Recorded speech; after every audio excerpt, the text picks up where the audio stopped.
Kenneth, do you take the public transport often? Every single day, in fact. Yeah.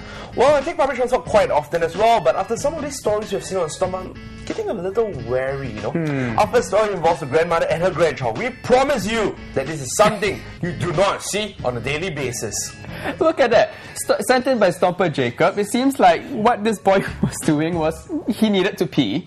His grandmother whips out a plastic bag and proceeds to let him pee into it, all while the entire train watches.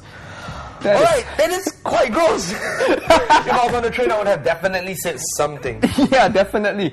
Well, stops between train stations are only usually about 2 minutes, right? So if the boy really needs to go, I don't see how they couldn't wait and exit and, use the toilets at the station. After all, isn't this what all adults do? Stomper's Quirty Ulip commented, "Is disgusting. If he's not disciplined enough to hold his bladder or pee before heading out, use Pampers, kiddo." However, not all Stompers were so harsh with him, Stomper Mawa Melati explained, kids can't hold their bladder for too long and will only alert you at the last minute. The grandparents are smart enough to have a plastic bag to stand by in such an emergency. I can understand that little children could possibly have problems, but I still think peeing in the open on the train could be avoided. Definitely. Moving on to our other commuter stories. The first incident involves a girl who laid down in the train, taking up 4 seats, and then leaving other commuters standing as a result. Stomper Nikki wrote in, and this is what she said. She was lying across 4 seats, and when other passengers were forced to stand throughout the duration of their journey. It wasn't until a maid accompanying her elderly employer asked her to get up that she reluctantly gave up 2 of those seats, but she still kept 2 of them for herself. I was appalled to see this sort of behaviour on public transport in Singapore and took a photo instantly. This sort of activities really needs to stop. That is seriously inconsiderate behaviour. Thankfully, she still had the common sense to give up her seat to an elderly when asked. I too feel that such incidents have to stop.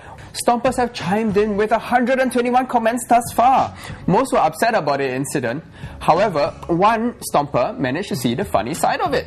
Drelimo1 said, "I think she has the wrong idea about planking." I must agree. That sort of looks like a planking attempt. The other way. But moving on, we now take a look at a couple who uses only 1 seat. In contrast to our previous story, this commuter actually decided to sit on her boyfriend's lap. Perhaps she couldn't find a seat. Maybe she couldn't bear to be too far from her boyfriend. This we will never know. But what we do know is that commuters around here were uncomfortable with the incident and many of them were just staring at the couple. Honestly, I think this isn't so bad. Hey, at least you're not taking up any extra seats. Exactly. And Stompers also seem to agree with you. Stomper Zone 1234 said, I also do that and I'm a Singaporean. Well, I'm tired and no one offered me a seat to myself and my boyfriend. So we compromised. I sat on his lap. We didn't do any hanky-panky.